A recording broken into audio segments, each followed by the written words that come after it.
And welcome back to RGM education YouTube channel. তো আজকে একটা খুবই গুরুত্বপূর্ণ বিষয়ের উপর আলোকপাত করছি।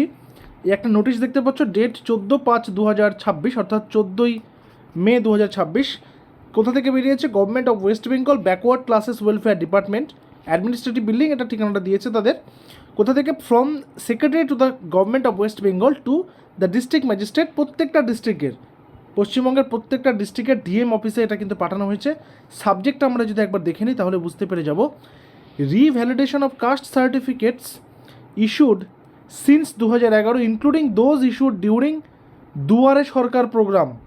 বিশেষ করে বলছে 2011 সালের পরে যে সমস্ত কাস্ট সার্টিফিকেট, যার মধ্যে এসসি, এসটি, ওবিসি বা ইডাব্লিউএস, যেগুলোই কাস্ট সার্টিফিকেট হোক, অ্যাকচুয়ালি ইডাব্লিউএসটা কাস্ট সার্টিফিকেট নয়, এটা বলতে পারো যে একটা ক্যাটাগরিক্যাল সার্টিফিকেট, বা বলতে পারো যে ইকোনমিক্যালি উইকার সেকশন সার্টিফিকেট। এগুলোকেও কিন্তু আবার রিভ্যালিডেশনের আওতায় আনা হচ্ছে। বিশেষ করে বলেছে যেগুলো দুয়ারে সরকার প্রোগ্রামে করা হয়েছে সেগুলোকেও ভালো করে দেখতে হবে। তার পরিপ্রেক্ষিতে কি বলেছে সেই তথ্যটা একবার একটু আমরা দেখে নিই। Ma'am, sir, you are aware that around 1.69 crore, 1,69,00,000 caste certificates have been issued since 2011। এসসিতে 1 কোটি, এসটিতে 21 লক্ষ, ওবিসিতে 48 লক্ষ।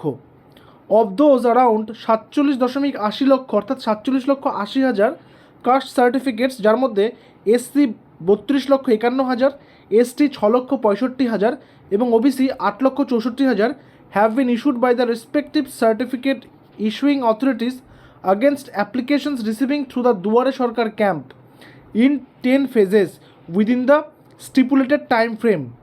এই যে বলেছে এই অ্যারাউন্ড 47.80 লক্ষ, এই যে সংখ্যাটা, এটা দুয়ারে সরকার প্রকল্পের মাধ্যমে 10টা দুয়ারে সরকার প্রকল্প পরপর বা বছর পর বছর যে হয়েছে তার মাধ্যমে দেওয়া হয়েছে।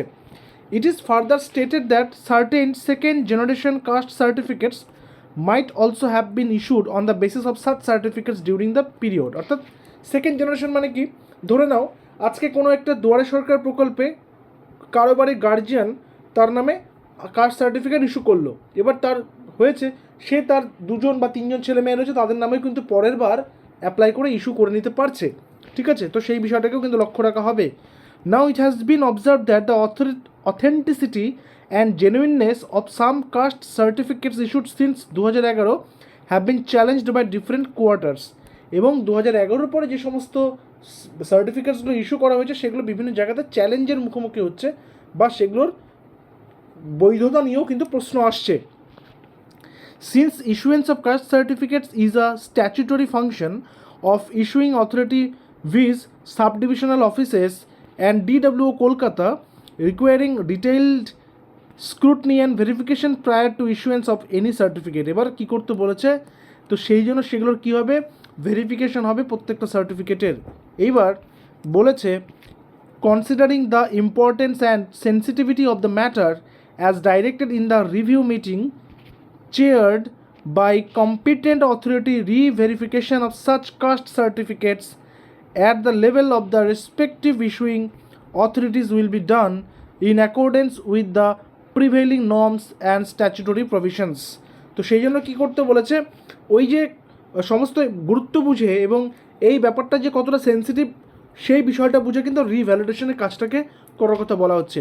You are therefore requested to kindly advise all the sub divisional officers who are the certificate issuing authorities to re-verify all the caste certificates issued since 2011 along with the related second generation caste certificate issued on the basis of thereof in terms of prevailing norms and statutory provisions। অর্থাৎ বলেছে যে সেই কারণে 2011 পর থেকে যেই সমস্ত সার্টিফিকেটগুলো issue করা হয়েছে এবং তারপর সেকেন্ড জেনারেশনেরগুলো যেগুলো ইস্যু করা হয়েছে সেগুলোকে আরও একবার ভেরিফাই করতে বলেছে।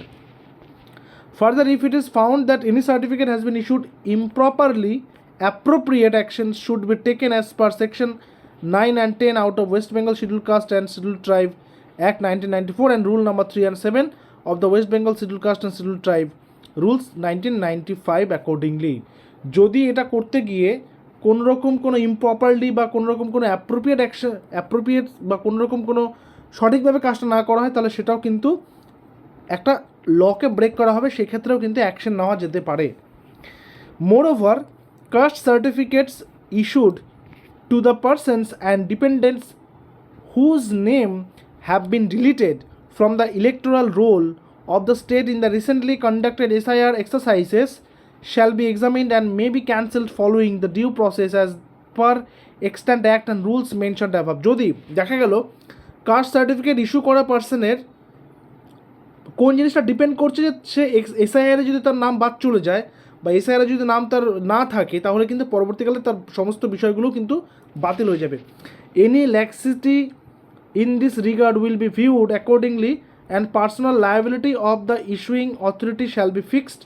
This has been approved by the competent authority. ঠিক আছে, তো এটা কিন্তু কম্পিটেন্ট অথরিটিকে জানানো হয়েছে। তো অর্থাৎ ফার্দার প্রসেস কী হবে, অনেকে জানতে চাইছো যে ফার্দার প্রসেসটা কী হবে। অর্থাৎ গভর্নমেন্ট তো অর্ডার করে দিল যে কীভাবে বা এটা করতে হবে, কিন্তু কিভাবে করতে হবে, কোন কোন প্রসেস করতে হবে, কোন পোর্টাল দেখতে হবে, কবে থেকে শুরু হবে, সেটারও কিন্তু আপডেট তোমাদেরকে জানিয়ে দেবো। খুব শীঘ্রই আপডেট চলে আসবে, আপডেট আসলে তোমাদেরকে জানিয়ে দেবো। ঠিক আছে, কপিগুলো কোথায় কোথায় ফরওয়ার্ড করেছে সেই বিষয়টা নেওয়া হয়েছে। তো টেনশনের কিছু নেই, সার্টিফিকেট যাদের যাদের অথেন্টিক সার্টিফিকেট রয়েছে তাদের টেনশনের কোনো ব্যাপার নেই, সেটা আপডেট আমরা দেবো এবং কবে থেকে শুরু হচ্ছে, কোন পোর্টাল হচ্ছে, সেটাও তোমাদেরকে কিন্তু অবশ্যই আমাদের চ্যানেলের মাধ্যমে জানিয়ে দেবো। ঠিক আছে, তো সঙ্গে থেকো, দেখা হচ্ছে পরবর্তী ভিডিওতে। Till then stay connected with us. Thank you very much.